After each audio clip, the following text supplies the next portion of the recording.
Interested in owning a classic Mustang but unsure of where to start? You're in the right place. I'll be breaking down how to buy your first classic Mustang, the key steps, what to watch out for, and how to make a smart choice that won't haunt you later. The first thing you want to do is set your budget and target model. Start by figuring how much you can afford to spend. Classic Mustang prices can range wildly from a few thousand to tens of thousands of dollars depending on the year, condition, options, and originality. Decide what model you want.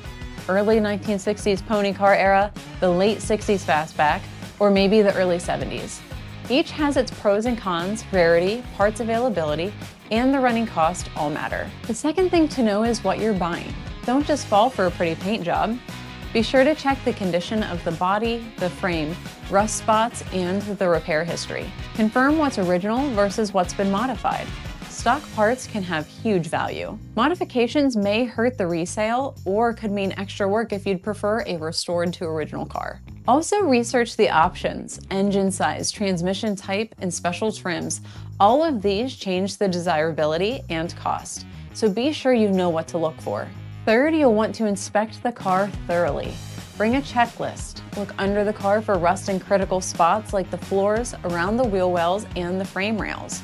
Open the hood and check the engine bay, wiring, and look for signs of leaks or messy repairs. Take it for a test drive if it's possible. If you're not totally confident in your Mustang knowledge, bring a friend or ask for a pre-purchase inspection. It can save you thousands. Fourth, records, documentation, and VIN. Ask for service records, build sheets, and VIN verification. A solid history adds value. If originality and numbers matching matter to you, make sure the engine, transmission, and other systems match the documentation.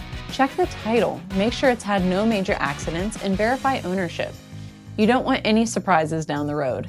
Verify it has a clean title that hasn't been marked as salvage title or a rebuilt title. For more information on this, check out our video about rebuilt and salvage titles. Fifth is parts, support, and ongoing costs. Classic Mustangs are great because parts availability is strong, but still, the more rare or modified your car is, the harder and more expensive the upkeep can be. Factor in the purchase price. If you'll spend money to make it solid, like brakes, suspension, an engine tune, body work, or maybe rust repairs. Make sure you're comfortable with the commitment of time, budget, and passion, because once you've got it, you're in the club. Sixth, make the deal. Negotiate based on condition, actual cost based on what you found in the inspection. Don't fall for restored without the proof. Draft a fair contract or bill of sale with terms as is or agreed upon repairs. Ensure you get all the keys, documents, and extras included. So there you have it, your roadmap to buying a classic Mustang without the rookie mistakes. Set your target, inspect wisely, check the history, and budget realistically. If you do the homework, you'll be cruising in your new classic with confidence and fewer headaches. Thanks for tuning in. If you found this helpful, give us a like, subscribe for more building tips, and drop a comment if you're shopping for your first classic ride. I'll see you next time.